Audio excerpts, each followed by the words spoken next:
জোরপূর্বক ধরে অন্য স্থানে রেখে আসবে। বাবা, যার কুষ্ঠ ব্যাধি তাকে যদি বলি ভাই একটু সরে যাও, সে কি যেতে পারে? কখনো যেতে পারছে না। তাই বিষদর্পীর রাজার প্রজারা কি করলো? জোরপূর্বক ধরে মাঠের মাঝখানে বলে কোনে পাবে মা এমন হলো, বলো দয়াময়,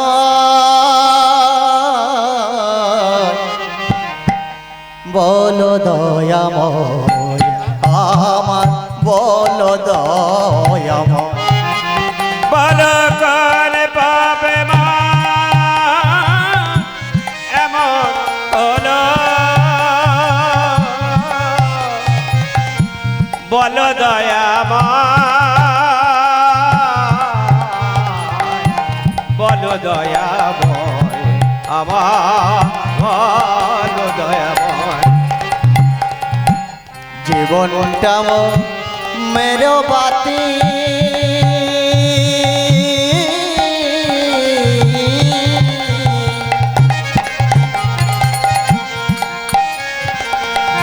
পুড়ে হলো ছাই, বলো দয়াময় আমায়, বলো দয়াময়। কর পাপে কেমন হলো,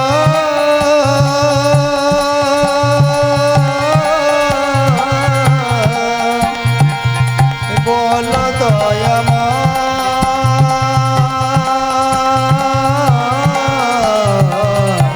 বলো দয়াময় আমার, বলো দয়াময়। জীবনটা মোমের বাতি,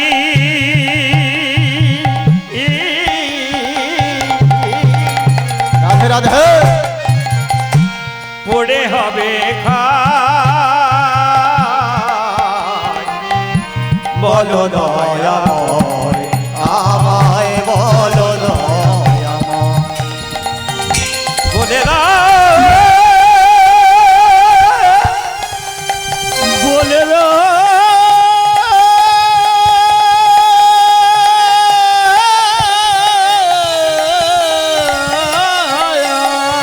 আমি কোনে দেরে অপরাধী, ও গো দয়াময় আমারে, আমারে একবার বলে দাও, করে অপরাধে অপরাধী, বলো কোনে পাবে মা। তাই গৌর কৃষ্ণ প্রেমানন্দে হরি হরি হরি বল। বলো দয়াময়, বলো দয়াময় আমার, বলো দয়াময় আমার। বলে দাও,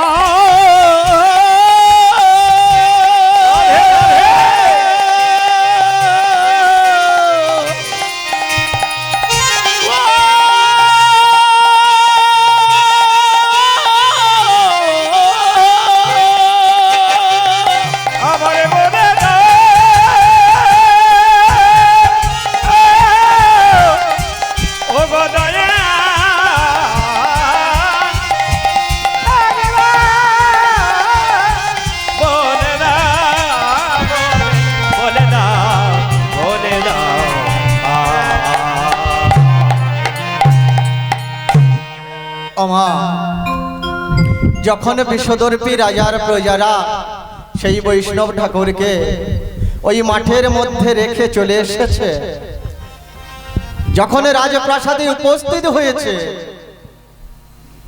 রাজা জিজ্ঞাসা করলেন, ওগো তোমরা বৈষ্ণব ঠাকুরকে কোথায় রেখেছো?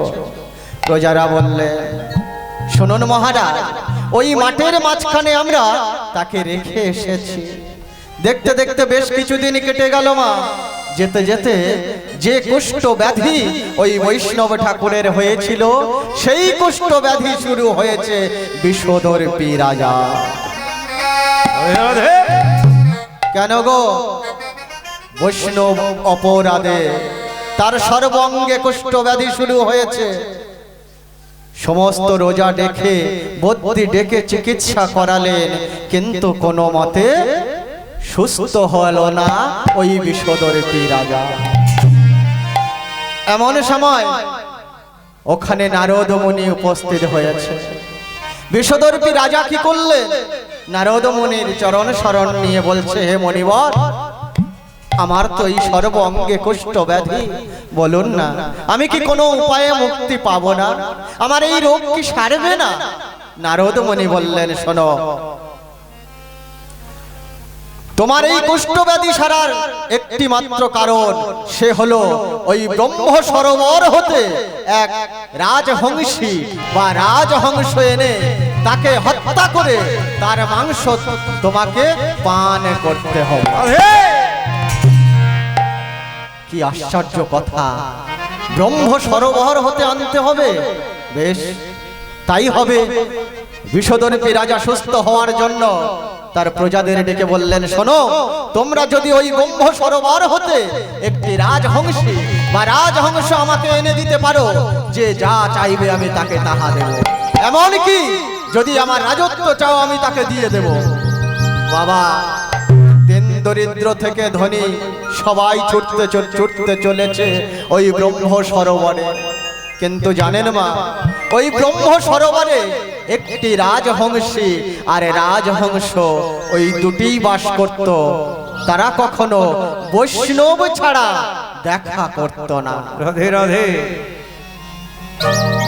বিষদর্পীর রাজার প্রজারা গিয়ে 4-5 দিন ধরে জাল পেতে ছলনা করলেন দুজনের মধ্যে একজনকে ধরে আনার জন্য, কিন্তু কোনো মতে আসছে না, কোনো মতে ধরতে পারলো না।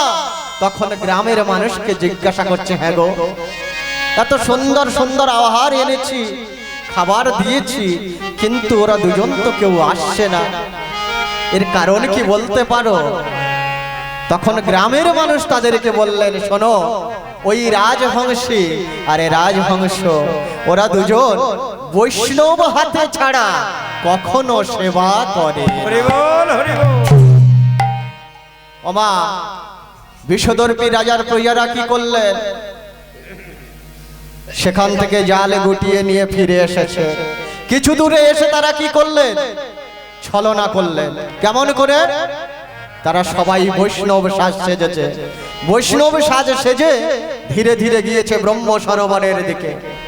ব্রহ্ম সরোবরে উপস্থিত হয়ে ওই হংসকে বলছে, এসো, এই দেখো সুন্দর আহার এনেছি। তখন রাজহংসী বললেন, স্বামী, ও স্বামী, তুমি যেও না, তুমি যেও না স্বামী, ওই দেখো ওরা ছলনা করে ডাকছে, তুমি গেলে তোমাকে বধ করতে ও গো পারে। লীলাময় হরি আমার, কত লীলা তুমি জানো। ও গো লীলাময় হরিয়া,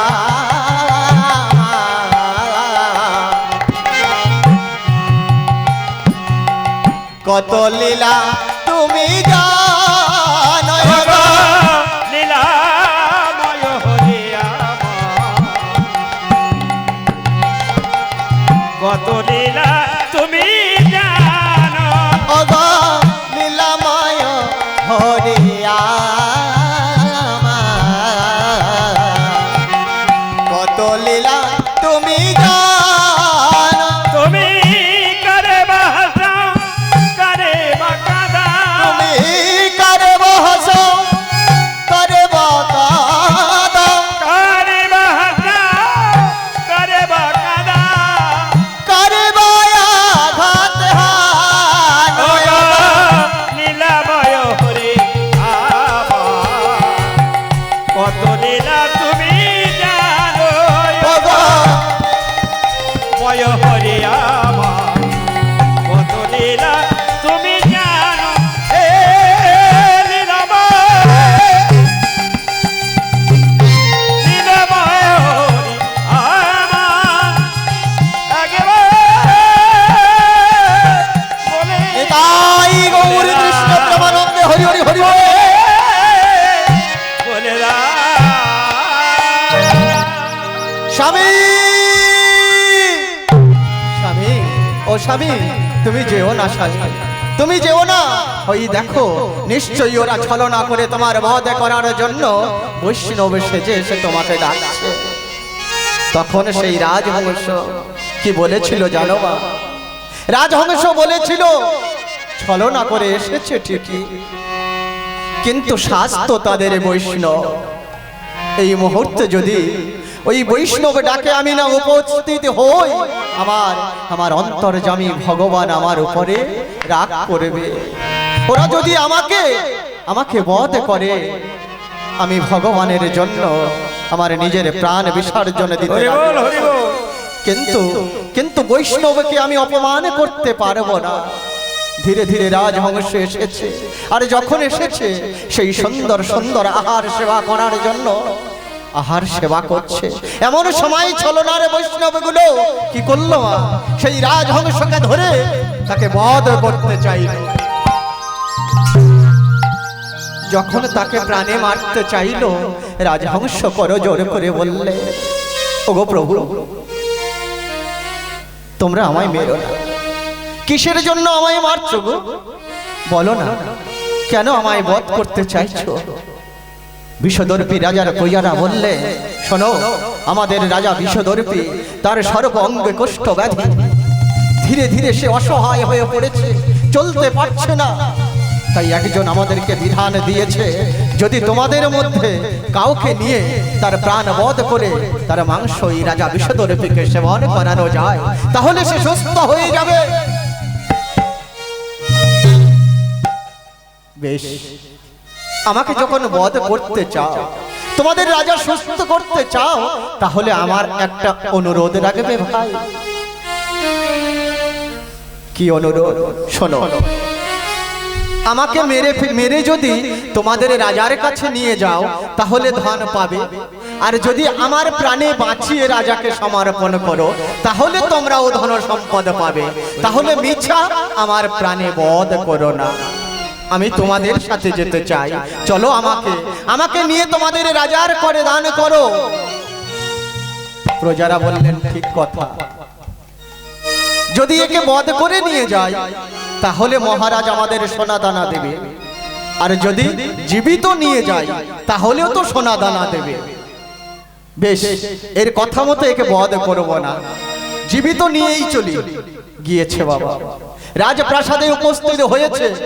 উপস্থিত হয়ে কি করলেন? সেই রাজহংসকে রাজা বিষদর্পীর করে অর্পণ করেছে। রাজা বিষদর্পী আনন্দে উত্তাল হয়ে বললেন, এই শোনো, তোমাদেরকে বললাম একে বধ করে এর মাংস নিয়ে এসো, আমি সেবন করব। আমি সেবন করে এই রোগ থেকে মুক্তি লাভ করিব। তখন রাজহংসী চিৎকার করে বলে উঠলেন, মহারাজ, ওগো মহারাজ, মহারাজ,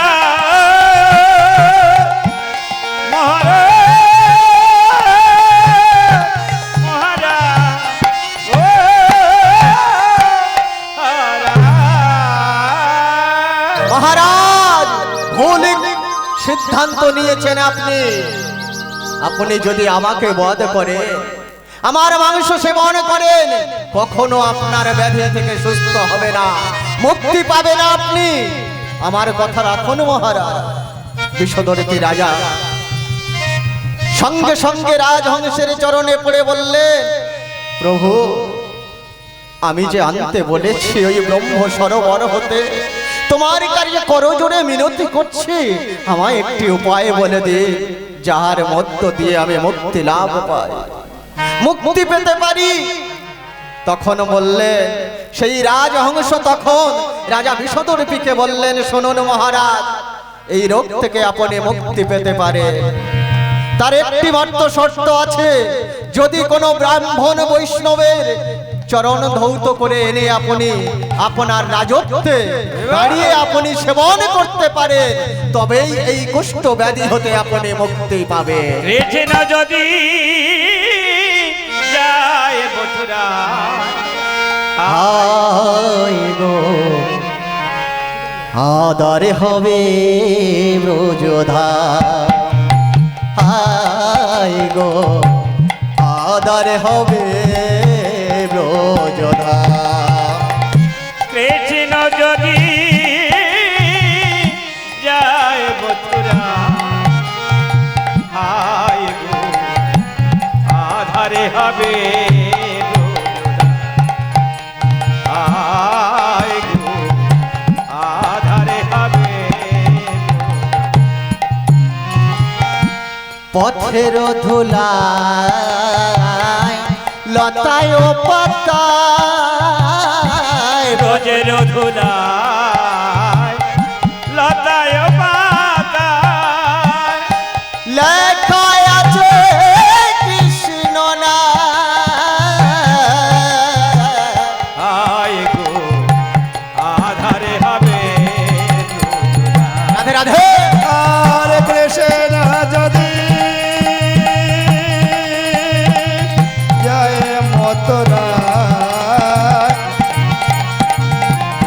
আধার হবে ব্রজধাম। হায় গো আধার হবে ব্রজধাম। চড়বে নায়া দেখে না তোরা দেখে না রে রথের চাকার তলায় এ দেহ